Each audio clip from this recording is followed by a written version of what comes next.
ogwira ntchito Salima Sugar pano pakusangalala ankachidwa ndi anyani anyani monkeys ochula ndani amwenye kuchula Malawi amenyaga amena bidao yes Amalawi thank you so much guys ife tutuma kunyadulani kumano pali interview hii ya dzulo imene Brian Banda anambacheza ndi munthu amene ali chair person wa ku Sugar Salima Sugar ukukuku ndiye amene akudziwa bwino kuti Sugar uja amasowa chifukwa chani komanso kunali ndani timamva mphekesa pakatipa kuti kunali mashares amwenye amene kuchakwa amwenye amene amakhangira kukhomerera kumaba kumatani kodi nanga ulendo uno Sugar waso ngati mena nkaswera thaija ngasintha ina yake Sugar jama zasiya kumpanga ndiye muli mafuso ose inani mafali lupangere mwasamali koma muli mafuso ose amene ofunikira mkati mmene momo muli zonse zimene mufuna mukwena kuti muzidziwe zokhuza ndi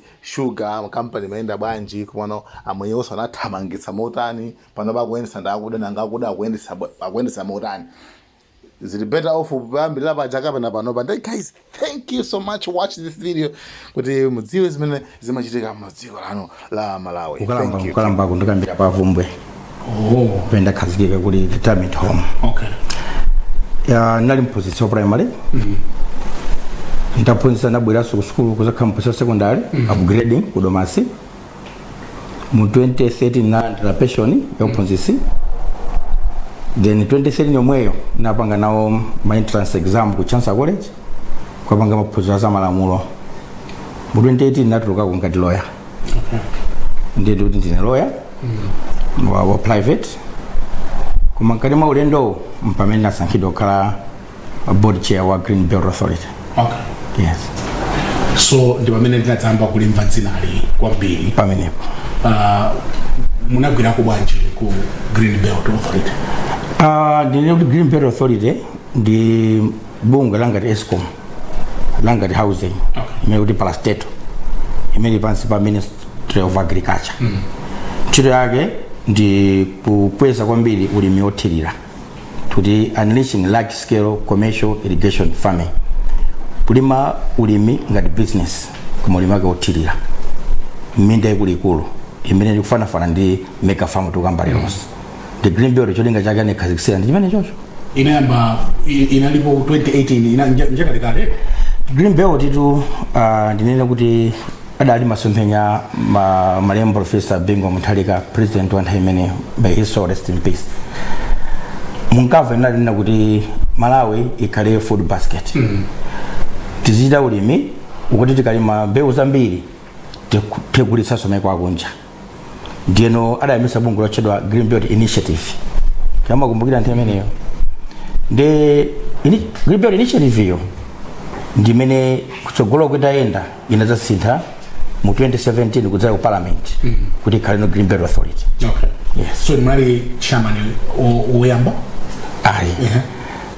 board chair oyamba sini. Okay. Koma no adalipo yambirira koma pano poti ndi pagulu ninena. Okay. Chifukwa imene mafika sina ndi handover notes ina iliyonse kuchokera ku board yakale ya Green Belt. Okay. Zili ngati chinthu chichi chinafa ndiye chitsusanso GPA. Okay. Yes. Muna idutsa ndi gulano. Tinene kuidutsa kuti nooneke kuti anthu adzidziwa. Okay. Ndi gula ifeyo. No tinakamba za GPA chifukwa munanena kuti munakhala ku chairman. Yes. Yes. Ndiye munakhala ku zaka zitatu. Okay. So probably until 2021. Yeah, from 21 tamaliza panopa. Mwezi iwiri yapitayo. Okay. Ndio basi I'm no longer board chair of Green Belt. Ndiye kuti mudzipezeka ku Salima Sugar. Kupezeka ku Salima Sugar kwanga ndi chifukwa cha Green Belt yomweyo. Okay. Chifukwa Salima Sugar ndi subsidiary ka company kakang'ono ka Green Belt. Okay. Ndiforeze kunena kuti Green Belt Initiative yo anaipanga ngati company mabuku mwathu pa company law kama pa company act qualification of companies kuli Green Belt GBIHL Green Belt Initiative Holding Limited. Okay. Ngati ka private company. Yeah. Ngati ka SPV. Yeah. Ka special purpose vehicle. Kamene amene akaendesa company mene anali offices za Wira Boma ISPC komanso Secretary of the Treasury ST. Okay. Ndamene anali in charge wa company kameneka. Company kameneka aka ndikamene na panga ubale ndi amwenye amene anabulisa Salima Sugar. Okay. Kameneka aka ndikamene soka panga ubale ndi bwapita ku airport ku Kamuzu International Airport kuli zima greenhouses. Yeah. Choti Greenbelt Greenhouse Limited. Okay. Yes. Komanso tinali ndi another company kuchikwawa ya Tonje. Okay. Greenbelt in Anchalo, Greenbelt project meneko. Yeah. Ndi kabuku kameneka kamanga makampani amene amabwerawa. Okay. Koma mu 2017 parliament inapanga pass resolution or act kuno tikhala ndi special parastatal pansi pa ulimi pa nduna waza ulimi kuti no dike Greenbelt Authority. Okay. Ndieno chinavuta chona kuti if labwera ngati board chair. Yeah. Koma mphamvu zoyendetsa ka company aka sinali zathu. Zinali ndi ISPC ndi IST. Okay. Ndipo malamulo kunaikuona kuti IST aja ndi ISPC aja azipanga report kwa board chair. Yeah. Pa malamulo. Yeah. Pamene practically zosateka. Yeah. Je tinapanga legal opinion. Attorney General anavomeza legal opinion. Anapanga work on legal opinion. Kuna kuti yayi. Akulu awiri awa apange transfer mphamvu zawo zibwere ku Greenbelt Authority. Chifukwa ndipo vuta kuti Greenbelt Authority izikafusa kuti muyendetsa bwanji zinthu kwa akulu awiri. Yeah. Ndieno ndime ndinafika ife kuti ISPC ali azanga chikhosi. Yeah. Koma no agreement kamene ndi opinion imene anivomereza ndi alipowa. Madam Colin Zamba ndi Dr. Mafuta Mwali. Okay. Ndi amene anapanga transfer mphamvu zawo zija. To transfer of shares. Yeah. IST anali ndi 99%, 1% inali kwa office of the President Cabinet. Okay. Ndi anapanga transfer 1% to GBA, also 9% to GPA. Inasaina ndi ineyo. Okay. Kuti Madam Colin Zamba kusainira, ineso kusainira ndi mboni. Ukoso kusainira, inakusainira ndi mboni. So mphamvu zonse zoyendetsa nawo magamba ndachulawa zibwe m'manja mwa Greenbelt Authority. Okay. Ndiyo tinayamba kufufuza kuti makampani amene nawo ndi ati. Salima Sugar ndi pamene. Inoseria ndi pamene. Yakunchalo ndi pamene. Yakunchalo tinapezera ata. Koma ndapanga forensic audit imene peza kuti ndama zokwana 2.6 billion zinasowa kunchalo. Okay. Iyo tisiya bompo final zinali m'manja mwa anthu opanga za milandu. Ife natira bompo. Ndiye tinali pa reforms a Salima Sugar. Ndiye Salima Sugar tinakumanda former chairman Mr. Sherich Pedigiri. Okay. Ndamete mankhana nawo. Aji mwenye notsopano. Kuti zanga tsopano ino chimenechi chukhala bwanji. Ndiye pamene ndamba kufufuza kafukufuku. Kuti inabwera bwanji Salima Sugar. Pesa kuti Greenbelt initiative ija inapita ku Exim Bank of India kwa ngongole ndalama. Yose nali $76 million. Minimum munali ntchito panga ma fuel tanks. Munali ntchito panga ma irrigation schemes. Komanso munadziona ma trade pump enake nthemeneyo chama 22 ma trade pump anadzagedwa nziko muno. Kuli ma tractor enake sona zabwera zaka zibwera under Greenbelt initiative. Ina nagawundisana ndi sobuno tractor gate and so on. Yeah. Koma chikulu kwambiri chimene nganene pano ndi drama $33 million imene ntchito yake anapanga procure factory Salima Sugar. Okay. Then Salima Sugar ija nkuika pamunda umene boma nagule nale general farming. Okay. Kusalima kucha madero chibe chikwawa. Yeah. Yeah, so mahekta zama 6,500 hectares kana kasika poja Salima Sugar. Okay. Yeah, ndiye okay chabwino ngati board chair ndi board yathu titani ndino azatu wacha mene boma nakati okay ifeyo popeza kuti tepeza machine tepeza minda komano machine also tadzala tapanga try kuti yes sugar pakutani kuti akuteka business iyi tirana azatu ena tithandize ngati ma partners. Yeah. Ndino boma la Malawi linakapeza au Sugar amene anali abwezera tu ubale wangu tapo mpano. Okay. Iwo anena kuti asonke $17.4 million ngati 60% shareholding. Okay. Ifeyo 40%. Oma siku bene ubale amasendelana anthu analibe wantambala analibe. Oh. Analibe. Koma anapesera mpata unoke muonesese kuti pakamata 180 days May 2017 muzakhale mutapeleka ndalama yonseyo. Ndiye tafika mpaka 2021 anthu ajana sapeleke ndalama yawicha ya shareholder yodi apitizebe kukhala majority. Yes. So zoti ngakhala makhala nziko muno sanali majority shareholder asayi inali boma la Malawi. Okay. Koma iwo amazitika kuti ndiye ndimo ngamene adagwizana nthawi ili imene ndicho Brian jeno pamene panopa tinati kucheza nawo akwakutete kuonzeniso chinthu chifefe sitikuona bwino bwino malipoti boma simapereka kuti ni uzikuyenda bwanji mungu tachi chili ngongole tabwerani kuno ndinakhala pansi a Minister of Agriculture, Minister of Finance, Attorney General, GBA tosi pamodzi nkuona kuti tipite kwa account za bank munaponya zingati ndi kunali kuziluma sizimamveka kuti mpeka zingati tokecha bwino amwenyacha au mshuga. Okay. Ndamwenye. Okay. Ehetu ndeno tati akulu pamalamulo amene munasainira na agreement yanu iyi malamulo akuti agreement kuti by May 2017 ngati simupereka imene yonso ndiyo idzakhala fundo imodzi yothetsera ubale ndife tikuthetsa ubalewo ndiyana pempha yayi tatikhulukirani ndi tinakhulukira sache makobidi mpaka pa 2022 November kuti akhatapereka sanapereke tayenda mpaka 2023 sanapereke pamene mu 2023 January February pamene naona kuti apereka Malawi kwacha pamene naona kuti mwatenga kuti Malawi kwacha pamene ndo munalibe pamene tu forensic audit mayambira kafufu koma kubera kwanga pa udindo ndinasanapitize mbali nayo kunali kuti titakhala pansi chabwino company poyikonzaso ma reforms amene kufuta boma la Malawi ndionera kuti ine mukhale anthu anu ifeso anthu athu tidziona ma interest boma la Malawi mu company kinaga yone pe anthu 6 if and 5 kubanga board yatsopana sali mashuka therefore sanena kuti who will be in charge of this company.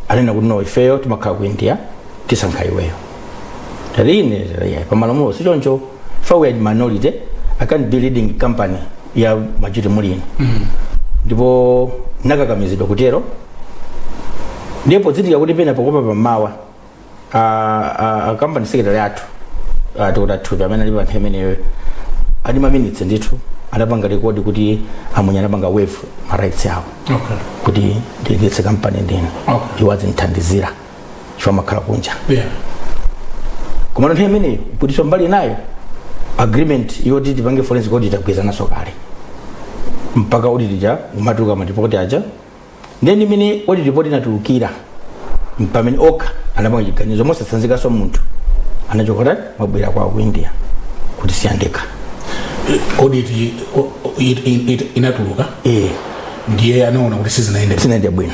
Okay. Kuti munali chani moditimo muli binando mbiri yochula fraud imenemo money laundering imenemo komanso kwambiri kuti kodi ngongole imene boma la Malawi linatenga kupatsa company yagwira ntchito yanji mafunso amenewo ndamene lovuta chifukwa ndakamba kuti anthu analibe ndalama ndipo boma la Malawi lomwe linapita ku banki kukatenga limati sovereign grant. Yes yoyamba inali $7.5 million kwa batsayo kuipa sasa limashuka iwo ngisana ndaba kaendetsa kwa batsayo kune kuti pange develop minda ndianda kusanjira pange develop 530 hectares ya small scale farmers tidali migugo small scale ali 2 hectares ndianda kapanga develop minda mene mmalo mwa anthu aja de mu 2017 anatenga soyina $12 million 2020 $6 million total 18 kuti apange develop 4,000 hectares yonse imene pano kuti ngotaniyo ngokhala so pano pamwe ndi 4,000 yongokhala koma ndama zinatekera nthawi yozo zoti timalize mindeyo siyo tipange develop koma imene apangidwa develop imene kuti kuyashugayo ku medium scale farmers imene anthu alo imene koko ali sanampatsa 10 hectares ndi only 520 hectares bas out of 18 billion imene agwira ntchito nthawi imene ndi ife ndi report ya ulula imene ndalama ina tani kuti inagwira ntchito anathawa anapita kundisiyandeka ndi athupiwa ndi anthu enawo.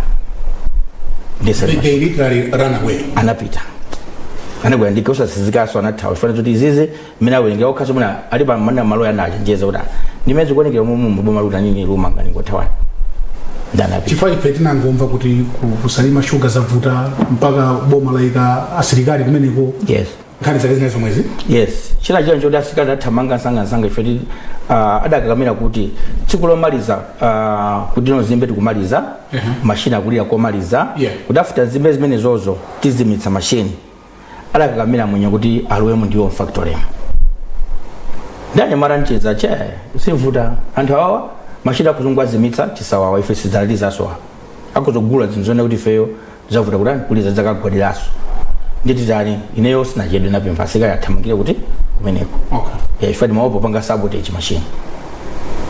Ndiye nthawi imeneyo pachipwirikiti tani within same hours amene wo pamene ndakuzana kuti tinapanga haya timati Dan Moyo amene kwa ntchito Girovo ane pa pension amangokhala ambanga haya amene anathamanga nyamalo na computer room nakantenga sokwina ukadalipo mkwadamu chotsa nakantenga bwera kuno bwera anthu awiri amene plus nebato atakhala pansi no bwana tigiriza chinthuchi olowatata atamapita koma musalole kuti alowe ifaka zimitsa chinthuchi ife pazikhapovuta kuchitaniso kuchiyatsaso.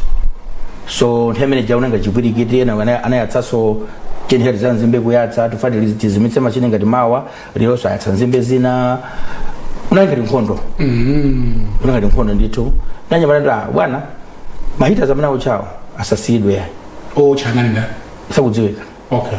Yeah, sakudzana uchati nani koma no mamwayi anyamalanda bwana tibaka crash nzimbe iyi ndiye mpaka umapita kweni kuja napezo kuti amalayo okhaokha adalimba mtima ndithu kuti machine fails tizimisa tidizatoka zimbe zina kuchita zomaliza zichi tinapanga ndalama over 375 million. Okay. Sugar wake. Okay. Yes. Ndiye kwambira pompo tupezeranya maracha tagwira ntchito limodzi tazimisa ulendo uno tayambiraso sugar kindamena mukumona. So pano Salima Sugar it's wholly owned by Malawi government.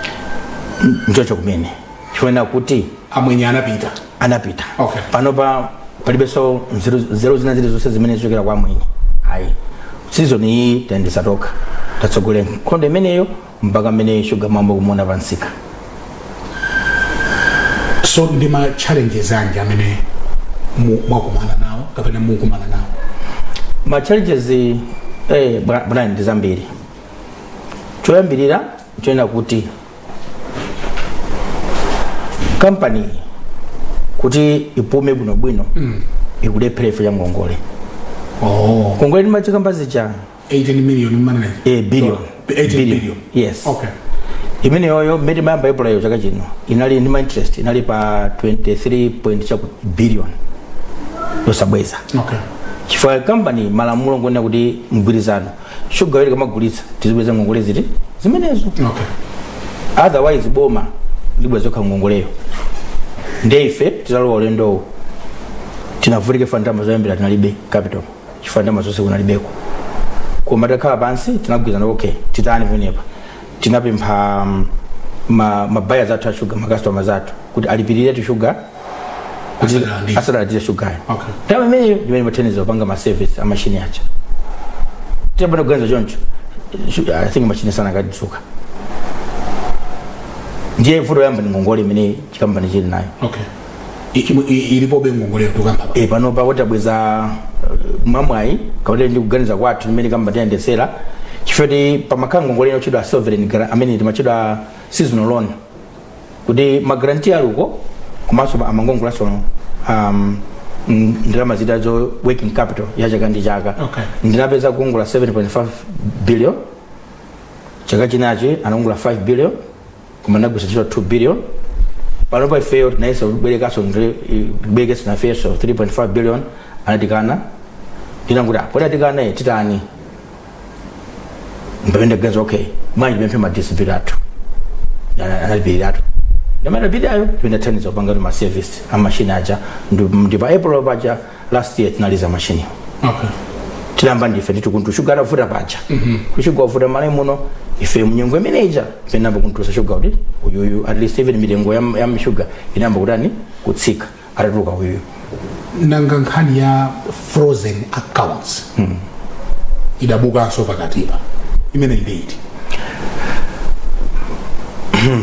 ndinkhani votirako motero kuti amwenyewo anapita ola sanapite pali kakampani kena kamene anakapanga haya koperesa sugar kupera okay kuti management of the mill okay imene chiro ndi Mukuteshwa company chiro ja Mukuteshwa ya ku India kumweko Mukuteshwa yes kuti ma board of directors aluko aku India koma tibange haya company aka katibangire manage factory okay management of factory plus running of the mill okay ndika mene kaka kampatso so ndalama the hiring okay ndivese no koma chimene anzathu asana nini njodi company mene inaliso yawo yomweyo mashareholders omweyo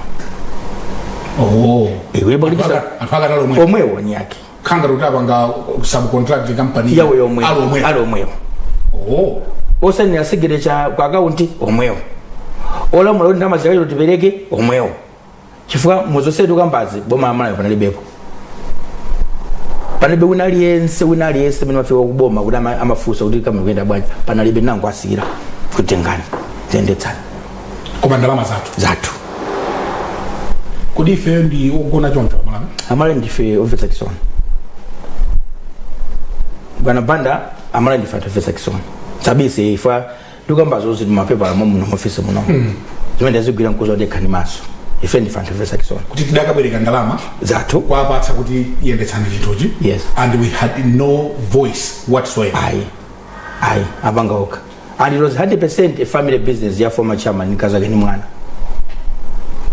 ineyo Brian malumwa dziko la Malawi ndakumana zokoma kuti fika hapa kuti mumone paketi yo sugar chifukwa mpaka dafika zoti mpaka anatupatsa polisi amene amundigadira miezi 2 inali nkhondo nditu anganimaliza so tukubwerera proceed chifukwa na kuti kufuna kusentha kamene kutetsa kamene koko ma reforms acho kuti tisinteni zinthu system indi osokonekera tibwezeretse monga imene okhalira kuti Malawi amvena kukoma pa company apa panali nkhondo kulo kwambiri imene mukadafa anganimaliza straight mwamwina kwambiri simfutizo zaitetezo mwana mulungu sadalole kuti ndizime pa nthawi imeneyo ndi mumayankha funso la kuti frozen accounts imene chaya ndi kaka Mukuteshwa company kawo komweko nkameka kasuma kusuma kunena kuti ife ndagwira ntchito kusalima sugar ndamasana kwa sati patsa zingati akuchwa za $5.6 million management fee now chofesa Kison chona kuti tupati statement imene nena anikazambiriza bodza nesa kama zamiri fankani senati umanozo mangu tipweteka muntima ifena kuti adibentula zoni vodisa ntima chona kuti maklema amene ayika mmenemo wose ndabodza ukauka date limene anena kuti pali approval yoti dizona sema sugar yupanga iningongole ndi kakampani kameneka adasenayo ndi mwenye amene ali acting CEO wanga date amasena date limene lolo mphamvu nali ndina ngati zetu chairman he didn't even consult me and kakata kukalibida ali ku India kuti kumalaiko ndiyo kani imagine alitaka fraudulent document kafojale akapanga insert madocument aku court kuja court anamvera nkwapasa cha injunction cha freezing order komaso dandolondolina kuti freezing order imene kutoka pokapo chinthu chimene mufuna mutizetezecho chikutha chisowa pa nthawi imene mufuna kuti mkhani zati azakhala kuti ndiwatani pa wasowa yes tefuso nkomati kulesera machuga kupita kuti chabwino ma agreement ndimona kuti nanga mazazi kuti arbitration kuti mgwizano wathu Malawi government ndi au mshuga tikadzayambana choyambirira tisapite ku court tikambirani kudzera kati kuti arbitration tisapeze munthu obadira arbitrator atikhazika yani pansi kuti mvani kaye Lezo nsezi sizinachitiki mpaka iwo achakalo lwaso mukoti nkulandira chiletso chalandira chicha ndinsaname chiletso cha gwira pa khotsi kampani chilipo sana chotse Ichifati usimunga atenge sondalama ku magaunti amene asitingatenge kuli ndalama zambiri kulipo zilipo sizi mabilioni alipo magaunti amene agwiridwa Salima Sugar inde mabilioni alipo ndiye in the absence ya ndalama zimenezo inu muinde muukwanitsa bwanji kuyendetsa kampani tinapanga njira ina kuti ngasiti makastoma zathu tinakhala pansi kuti fa kampani inagwa straight komoti panali akaunti imene sinatchulire mu list imeneyo tinangosintha masignal ya akaunti imeneyo femangokhalanso mulebe ndalama iliyonse ndiye palipo kusichula akaunti imene. So ndi ma account angati amene they are still frozen today makamaka mphamvu ndi awiri kumene kuli ndalama akaunti awiri ndiye amene muli ndalama zenezi ababa pade malo yathu ali kukhoti komweko atiuza kuti popeza jaji amene amapanga hanto nkhani anaituluka nkhani ujaji ndani Justice Manda anaituluka and abena anabereka injunction kuti ma account akhale frozen ndiye peza kuti anakhala atipanga amati recuse pa chizungu chinachitika so chani kuti azichita recuse izo ndisinganene izo silinganene komano panopa ipanga transfer kwa jaji ena jaji amenewo akakonzeka tikhupira ionanso file oyo apeka chiganizo cha ndiye kampani ili moyo today kampani ili moyo ndipo ndichisomo chokha tukambacho kuti tafika poti mpaka season yopanga sugar tatsekera wiki yathayi kuti no zimbe zatani zembe zathatamaliza mwapanga sugar ochuluka bwanji pamene mmatseka factory ndinene kuti mbuyomu inali amapanga mwenye 18,000 tons ifeyo imene dziko laona kamene ngafulose panopa tatulutsa sugar ukwana 21,000 tons sonza kuti kutsutsana kumanena kuti ati kampani simapanga ndalama zonzabodza tatutsa ndithu anzathuwo amanama chifo chinthu chimapanga ndalama panopa ukanimagine kuti for 21,000 tons one ton timagulitsa 1.9 million roughly njode kulitsa almost 40 billion kwacha 40 billion you amapanga matana ngati last bina machoka sana season ya machoka 18 so you have beaten that time yes we have added 18 19 20 21,000 tons so itakhala kuti company ikuyenda bwino ikhoza kupanga ndalama ndipo panopa matanzi ali kuti mafuta amene akumanawo choti nanga apa tinalibe fertilizer sinampeze mnthawi yabwino kuti tile nzembezichi so our projections inali 25,000 tons mwezi yatsika just because ya mafuta system irrigation kumangobedwa for masabari chokauka fertilizer basic moja the fact ndi fertilizer ngamba di mop we import and wazimbe special ndi amene yonga simutanda yabwino zimbe sizimachita sobo tichite break pang'ono ema wa Times tili katikati mwa programu yathu ya Times Exclusive tili ngawo lomaliza ndi bambo Wester Peter Kosa amene ndi executive chairman wa Salima Sugar. Atakufunsani munthu kuti chikhalire ni CEO executive chairman, what would be your success stories? Mungayankhe kuti chani? Ndikhala ukondwa kuti one pena ndikhaza kuzitcha kuti mpulumutsi wa dziko la Malawi ku company mpulumutsi yes chifukwa zimene ndazipeza mmene pezera company ndi mmene ikuchitira pano zinthu ziwiri zosiyana. One, ogwira ntchito Salima Sugar pano pakusangalala ankachidwa ndi anyani ankachidwa uya anyani monkeys ochula ndani amwenye kuchula Malawi amenyaga amena pita yes nyuma zira you can't call Malawians monkeys no let me some monkeys well this is I na tesa zimenezo. Two, kunali masala osiana kuti ndo moyo una zambiri unazochepa na tesa mpaka kuti panopa tinapanga salary structure ma disparity was na tesa panopa ndoti kuti ma 47 ndi mene anaphunzirira ndi mene akulandira ndama zawo zosiyana akuna ndalama zambiri kuposa maphunziro awo. Inali plan ndithu ene kuti anawo akhala osangala chifukwa akhala akupsinjika kwa nthawi yayitali. Ndalama zomwe zipanga okha shuga kupanga okha ndi samani malipiro ndi tinakonza zimenezo. 2 3 ena onse ali pamazimu ndi grade yawo timayang'anira bwino tini chipatala kuja koma ndithu aliyense ndi grade yake ali thandizo lina akadwala. 3 mfakitire mucho machitika ngozi zambiri pano pa theater malizo panda ngozi iliyonse mbuyo mamwali ya munthu mmodzi per year panopa kulibe chifukwa nkhani ya PPP samayipanga emphasize ifeyo tesesa kuti zida zogwira ntchito munthu pa ntchito ndizo mungu amalamulo timaona kuti zizizi ndi zimene ku court kumakhala ma personal injury cases zambirimbiri koma tichepetse zimenezo by making sure kuti anthuwa akhale ndi zida zokwanira pogwira ntchito. 4 general welfare ya kugwira ntchito pa kampani pa inapanga improve mwachitsanzo amavutika mayendedwe ngati kampani tinagula basi munayionapo moti ya able kusangalala kuti izizi padalibe. Number 6 pa corporate social responsibility company imafunika kuti pene corporate organization like Salima Sugar midzi yoyandikira kapena dziko la Malawi lidzilandira thandizo kuchoka company ngati imeneyi chifukwa ili mupanga business mdziko muno anthu amene ali ngati makastoma a company azipeza kangachepe azipeza phindu ndi company yawo.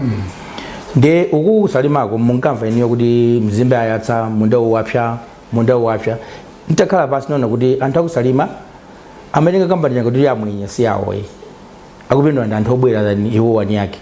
Ndiye pano pati apanga ntchito yakulu kwambiri uzungulira factory mwachitsanzo takumba mijigo ya mpiri kuti anthu akhale ndi madzi abwino.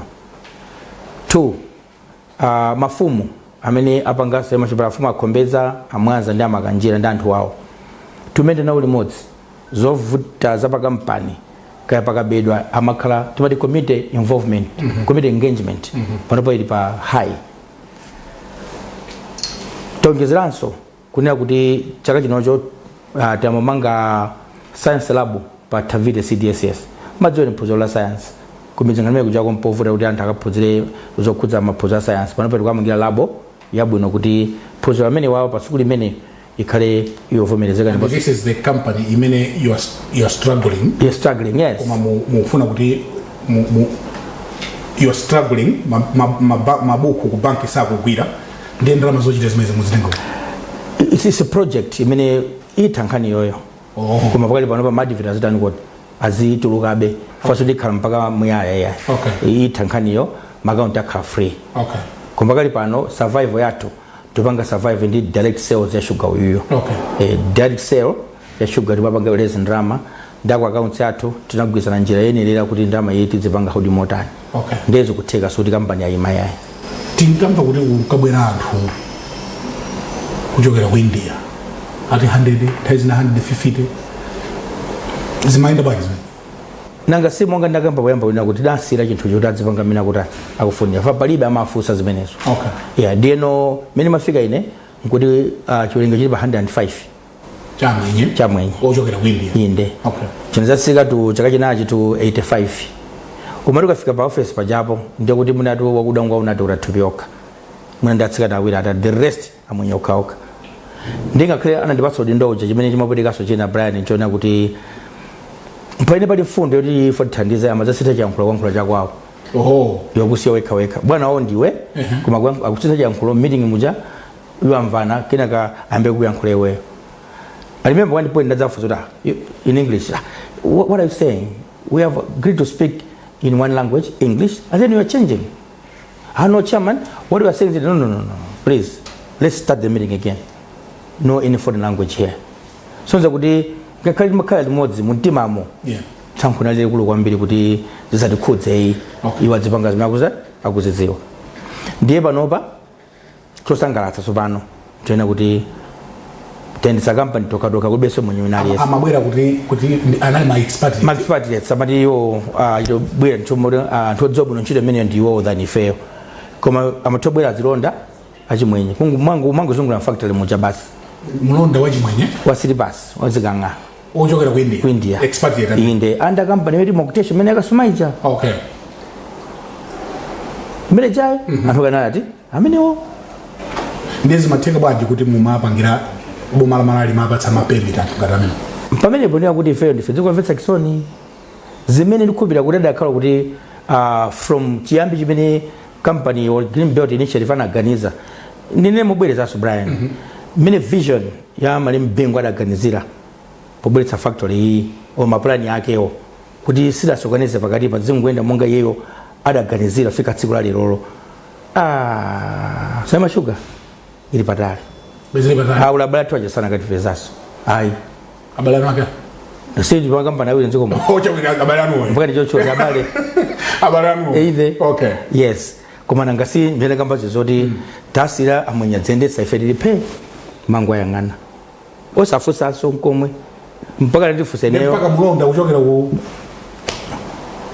I'm telling you munafusa uri mpaka analifusa former chairman kuti iweyo kanga ndiwe uli mchidwe kwambiri fusa former futa ndiweyo amala anza kusama fusa zonse zichifanya pamwe ndina senana utsogolera okay tekamba za passion ineyo Brian I think mwina ndifama ndisakasa ulangu ndikomola chifenda kuti ndi mafuso kuti andiyankhe fanti mwangao simamva bwino ine monga nziko yani wa dziko linolo one ndaphuza malamulo two ndinzika ndikoma msonkho chomalizira factory ndi misonkho ya ifeyo ya iniyo ndini that's right yeah ndi sakafuse fuso zona dziko lokhala lathu munthu akuyenda akati pepereso ndi mkale pereko yankhula chimene chocho ndona kuti sina chinthu chabwino chima ndo wabe mpaka lero kumabe nafusa kuti akulu ubale ndumene unambika kale tikoza kukonza pokhala pansi kukambirana apa ndipange emphasize former chairman ndikubira ali moyo mina Malemu akundiva bona mva chizo alimo muno chifaya adindanda Marshalish pedigree okay akazawo ndiana anapita ali ku India koma yo wasangabire shwela ndabatsidwa chaunzika cha Malawi okay koma kazi nana anapita mayo kawa ndiziko ja okay kwa Malawi okay yes ndiye akumva chiwachi mwina okay kwabe mpakuti ndabwera kwimira boma tikali pansi tikambirani ine ndo namavuta ngapo bwana pali chizungu choti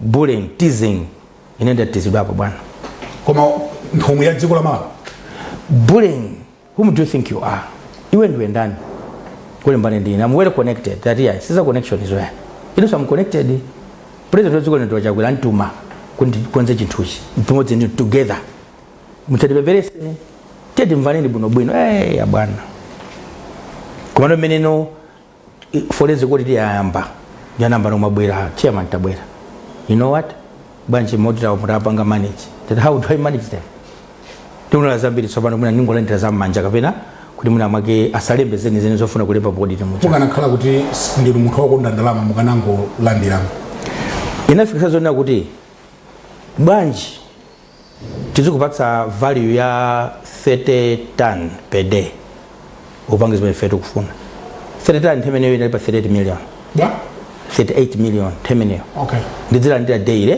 38 million yes kuti ndipanga monga iwo makutani akufunira oyamba lote ndipanga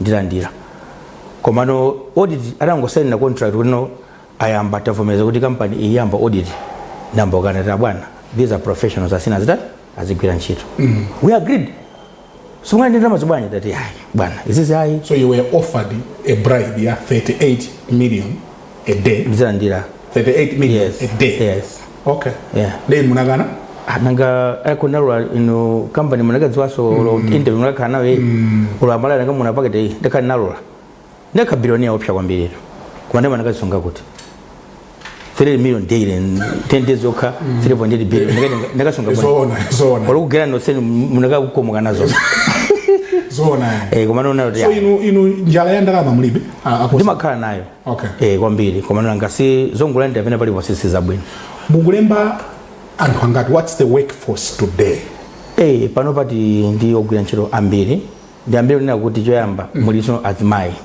both kuno head office ngakhalenso ku factory fana azibombokaoka even akuyenda amabwerawo amakhala azibombokaoka azimayi ayi company yeso kunalibe azimayi very few lady very few wadi mpaka even my MP parliament alifusapo mwachitsanzo honorable Joyce Chitsulo honorable Gladys Ganda kuti chairman ndio azimayi ayi genders mnaphunzirepo imphunziro limene riya nimaziziwa ayiwokhala loya bwanji usanemba zimene ati kuonza panopa I'm proud to say kuti chindazimayi ambiri ogwira ntchito athu akuthamangira 400. Okay. 400. Permanent. A permanent 260. Okay. A permanent. Okay. Yena makhala ma contract. Okay, maninga ni seasons. Ma seasons. Kumasa mapita vina they can reach up to 800. Ndiwa bwino bwanji sugar uyoyo inyo mukabira ndo gairani mukalawe mukandi mbire mukamutese muni modzi kutakasa kamusubira muone mukajulu kitsane amuvere mukavulala tani mundi batsatani kamena ai nakasa anthu adzingora abanda abwera ndi sugar andivuta anthu ai sawa kuvuteni uyu aka awira wala atatu koma imodzi ngapasana njeko alipo ananjeko mwadengere pake mukakalawe ifa mandisanglatsa mukonda gogwa ndiyeno sugar uyoyo mukama mugula nyadirani wapangidwa na season inoyo ndi Malawi anzanu ndi wa Malawi uyoyo ndipo kutsekemera kwake nkosayamba ndi brand yoti mukaonanso kuti muli kuzona exactly kuzonadi unzuna fortified ndi vitamin A ali muti alimene certified by Malibro standards mukamuyese kuti no muzandipezeka tsopano munandifunsa kuti china mwa success story ndi chani kumurutsa sugar kubwera pa market ndi success story chifukwa kuti malekodza kuonesa kuti tinali ma distributor 6 worker 6 4 5 Malawians of Indian origin. Amalawi ndipo muna awiri kamuna mmodzi basi. Panopa tinatsegula njira kuti Malawi amali kutekera agulitsa na ushugayo. Anapanga apply kwa na 60. Okay. Amalawi. Yes. Ndi 64, 65 in total. Amene tumkozona madera mbiri lebo yasale mashuga inafika. Mambiri. And ma superstore atu sana Chipeku, Shoprite, wakakupezeka shuga amapezeka mo.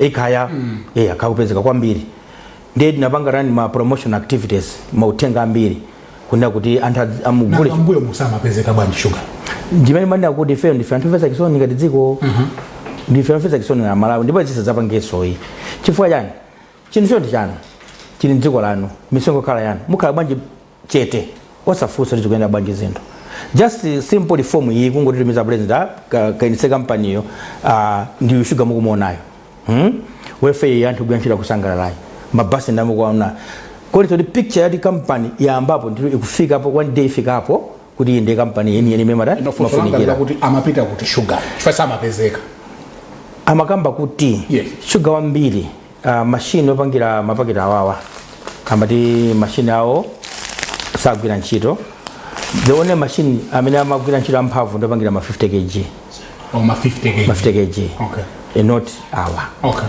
ndino kwambiri ambukusa companies kati industrial sugar amachepetsa kwambiri opita kwa anthu uyo manthu ambuka kochepa kwambiri ikumambira makhala mabagi achi ma 50 kg ndapita makamaso kwambiri tinechunga mapita kunja matuluka using uncharted routes komanso anzathu ali system. I think they were able to beat our system sugar mapita kunja. I'll give you a good example. Temedina kwenye udi indama zanu zosa kwa na agreement yiti tetse shwede niyo suna sonke capital yanu anabwiretsa 1,050,000,000 cash in Malawi kwacha nde umboni ukonetsa kuti ndama iyi idali sugar amene anadzera ku Mount Meru wagulitsa ku Rwanda ndama yopobwera inakalo mu account ya former chairman personal account and personal account ija ndama inachotsedwa nkuzabwera mu Salima Sugar ngati ma shares yawo Mandiveze? Imene sweli ngati mu forensic audit report imenezo analiso anakamba. Sonse kuti anzathuwa amakwanitsa kuntenga sugayo kungulitsa kunja ndamazo kuzabwera kumasonka kuti ndizawo ngati ma shares yawo. Pamene ngakhala ndi investor amafuna abweretse timati direct foreign investment cash in dollars idzolo mdziko munomo. Pamene anzathuwa chisanalero amatembenuza ndama zathu mwezi mazitembenuza madocument kumalimba kuti ndama zinzata zawo zolekera kunja mano fufuze trail oyo muno ndama zanza muti zamuno oro ndikuti mufuna kugula ma spare parts ku India ndikuti kusanchira company imene ili yanzukulu wanu tikailipira company cha ku India ichi ndama chakubwerabe ku account yanu ino yo kumala kuno kuteka ngati ma shares zimene audit report ikuonetsa report lakero tefe mwana nathawa fana kuti zizizi akangozitulukira the direct connections so ndama iyi yalowa apa zimone exactly ndimene report kuti kungola malambiri sitimatha kuwerenga kumazitsata zinthu koma ndakakuonda kuti even niyo atolankhani buku lomwe tamakhala nalo ndikumaliona la report ilo nanga si public document ndiye dziko si choletsaso sichobisaso ayi mutakhala nalo nkumona page by page mukaona kuti anthu asangalama kobiri pa dziko pano komana zathu anena kuti khwalitsa mali munomo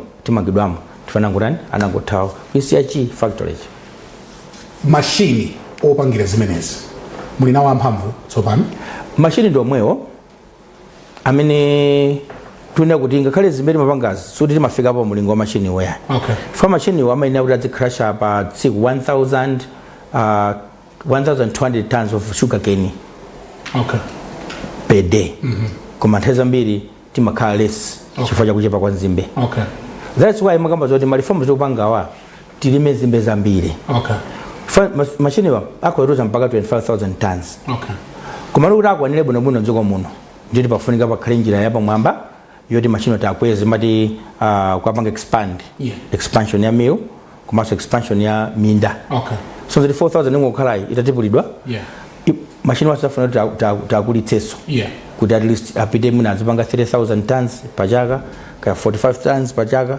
choncho pang'ono ndi kuti tsiku lina sali mashuga zafikapo zadziwika tsopano kuti mukupanga ndalama and this company can be indeed profitable. Yes.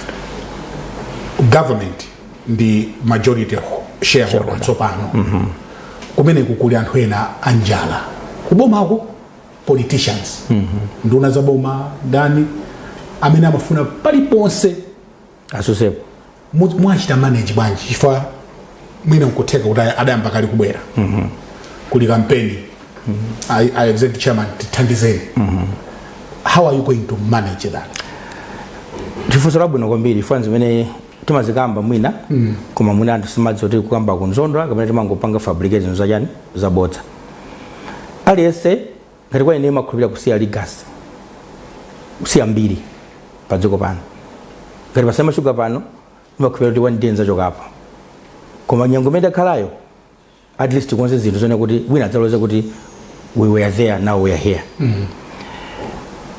ndimachita mwayi kuti ndimankhwana president directly a president lazima chakwere mankhwana nawo directly anandiuza chifukwa zimene zozo anamba kumva ndiwe nsanamve kunichenjeza kunichenjeza mimi ndakambira yes andalena ajera be careful anichenjeza nthamene inali phone ya maenda sagamoto so mabwera pa ABC from sewontandileo I had a call from ADC from his secretary kida gawanza nibira phone.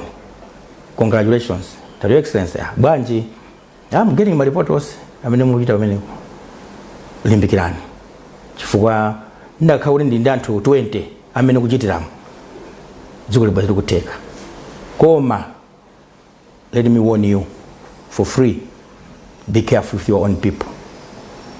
A president you be careful with your own people. Tell them last laguti do things according to the law, because if you break the law no one is going to protect you. Every time I've met him 3 to 4 times. Concluding remark amena kuti work according to the law. If you break the law no one is going to protect you. Luckily you are a lawyer yourself, you know what I mean by that. Thank you. That's what it says. So akankula joncho ukabwera muno iwe ngapangejani ntchito yakugwira kwake. So how are you managing? Hai ndio dimina bagana anadziwa sama ndizunza. Sama kuzunza? Hai anadziwa. Kana kasa ununki ndalama. Anadziwa sana zoti uyu amankwenda bwana direct. Ndi mwina atipachika. Fama jira mantha pa fine yo saname. Nimende zunzikira kuzunzika. Mwina zina singathe kunena pano pa mabwana ndakumana zokhoma. Ayinena. Ngati za personal. Zokhoma ndithoti ndi ntchito yomwe imene muno mu office mati pezani fa boyamba office sinali noyo ndi ma reforms okhoka ku center kwa zinthu fa nali ku area 3 uko kupichwa magenzi musiko kuti kafika kweneyo zoti niyo kunoko ndi imene kuli heri walesa mashuga kuli ndi believe ngati makola ng'ombe yes fact go there zoti kambali ya Malawi ipanga drama kuma kama office ngati amene wo kusunga khulupireni even tuna magali ngoti amene magulidwa mira mukumpatsa manager No. Kamira Kastela No. ndebula sala khala vitsi kuma Kamira kajara manager kwendera gamo limene ola kama secretary ola tipe munaona papa mpaka gamo limene tipe macho galagaza chigamo chanja kuti ino muntu yuyu Malawi mungapatika ngati ntafika ene as save chairman nasinda ndapasa Mitsubishi mina maendera pa that no mwenye nchose napita mbanga magani uyu choka gamo ndi mpaka nimudzi kwa no Santawili ule ndio naguleza ma extra 7 so za second hand yeah kungobwesa ma extra 7 million each aigula kungofika nazo so sipa pa garage ino iwe Roy iwe acting CEO you didn't even ask me to buy these cars the company kwa gula second hand 7 and mama wa osali pa piti panavuta then uli nzambiri zinaenda kumana nazo komano pamfusamani fusalo chani sangalatsa mula ma success osewa achitika shoti nalibe political interference muli fanya logo yana kedeke ifawile nawo zabe ndasenga chuleze nawo sema guys ningo za bwana zimemupanga babazi no I'm not saying bwana so muna ndi ada esera so fan angakala anina what do I do because ndikumbukira uneso mu illegal person yes ona mbiri inga unonge bana bayipanga effective ni ku career yanga as a lawyer koma tendisa buno zinthuzi zinungo zatsogolanga whatever I want to do moyo wanga ndipo malipasa matandi pati pamenepo ndifike mwana kupirira kundapita muzambiri wotera kodi majirawo ndimakhana osefukira bana bwezi mndona mosinthika koma kambani sinakafika mene yafika apa oti ndikamachoka ikakambani kuti mwandi mwaiso mwapereka New York kubwera faviliwa shivyano ndi ambiri dziko limva nobuno bwino kuti sale mashuga jakani yachoka upana ila papa amana ngetenge pano pita kuko tose kantho kondwele fodisa zagweso yi mawena amene kacheku ikapo bwandona kuti government ikweneka for proposal nepereka kale boma kunena kuti pesi imene semashuga yatenga yofunika quick intervention boma lowere mwansanga sizo ntamaliza ngati fona chakide bwino sukuli ngati company ngati Malawi ndikuti pa January yo pabwere intervention yoyamba mena kambira poyamba ndibwerezeso kuti ngongole is too much imene ndi mabwezedwa ake ndi production yawo chepai pozema maliza ngongole papita dzaka ndikuti bwino pakhale njira one makamba za bail out ndikuti boma lingopirira ngotsinzina kuipeka ndalama ku bankiko 00 then kuchira kuti chiendetsedwe no ngati muni ndi ngongole yochuka bwanji ku bankiko as at April 23 billion yes you are appealing to nditabweza boma tabweza 4.6 billion kusali kupanga freeze account yo ndikuti tinene kuti palisa 500 million imene nasungidwa kuti phatikizire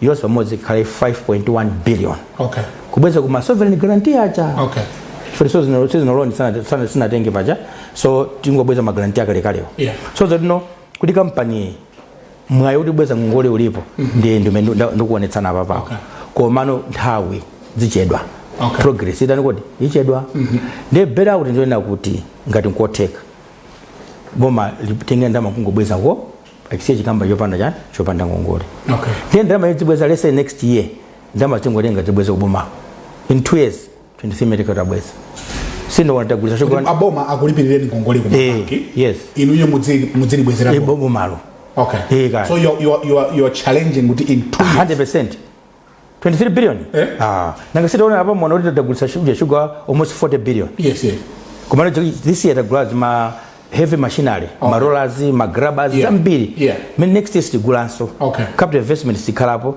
akala ma usual moyo makojo mabwezo moyo basi so zodi kanda mazambi next year company komana ngada basizooneka ifajani changongole the best way ipange bail out then ifeyo kuku choenga pange ndicho no drama iyi no tingogwirizana agreement ndi boma kundama iyi from April May June July tikarula nini tubwezerana 23 billion because by end of November next year muna 11 12 right tabweza next year umaliza unlike zimeta kazwitikazi zinzo satandiza number 1 number 2 ndiye kuti Green Belt Authority munga mashareholder maloma boma I remember him Sanjoko chairman tinapanga advertise for possible investors either local or international malamulo a PPP Public Private Partnership Act akupeka mphamvu Green Belt Authority being a shareholder to find another partner. Okay. Mandiveze? Yeah. Another partner koma akhali partner amene ali ndi ndalama. Yeah. Osati zimene zijazo. Ayi. Ali ndalama zibwere nagwirizana kuti ina chotsenga ngoleyo. The rest of the money remaining kuma shares iko ndio kuti ambe kutipulira nthaka icha. 100% zothekazo. Okay. Apo ayi tipange list company pa stock exchange. Okay. Kuti wina aliyeso mala kuzogula ja ma shares. Mono danger ilipo ngongoleji. Okay. Ndengati inalipite pa stock exchange anthu alole kugula ma shares despite yani kuti ngongolezo ndi value imene ingabwere. That's another scenario imene katopisa ja another proposal imene ndapereka kuboma. Kuma Salima Sugar today. They are akuyankhani. Ayisana yanki. Ayanka. Okay. Yes, ayanka. Salima Sugar as of today. Manena. Salima Sugar today as of today is a very viable business. Panopa ndokamba panopa tindi ma request okwana 11,000 tons magaso mafuna sugar mumu no setiso kunja. Kodi sugar in the business here. Hey bana. Ndipo rekakoteka ma professionals nziko muno. Maloya inatulankhani ma doctors unakuganiza kuti ndama zimene musunga mu account mwana. Kuti ndama izi tikambanga invest kulima chimbe maphula. Oh, Straight away. Mwalimiratu. Chifukwa nzimbe zija zimakhala 12 months. Yeah. 10 to 12 months za kuima. Panopa muzitie zale fedies. Next year mukuzogulisa nzimbe mugulisa. Ngati panopa kwagula 70,000 per ton ya nzimbe. Ndio limba 10,000 tons or 10 hectares. Mukula matanza ngati. Nzimbe yokhayo ngogula ndamula mulandira. And the success story ina mwandikumbutsa. Ali mamene aguliza nzimbe kusalima sugar tibe nongongole. Mukwali bilira. Cash. Oh.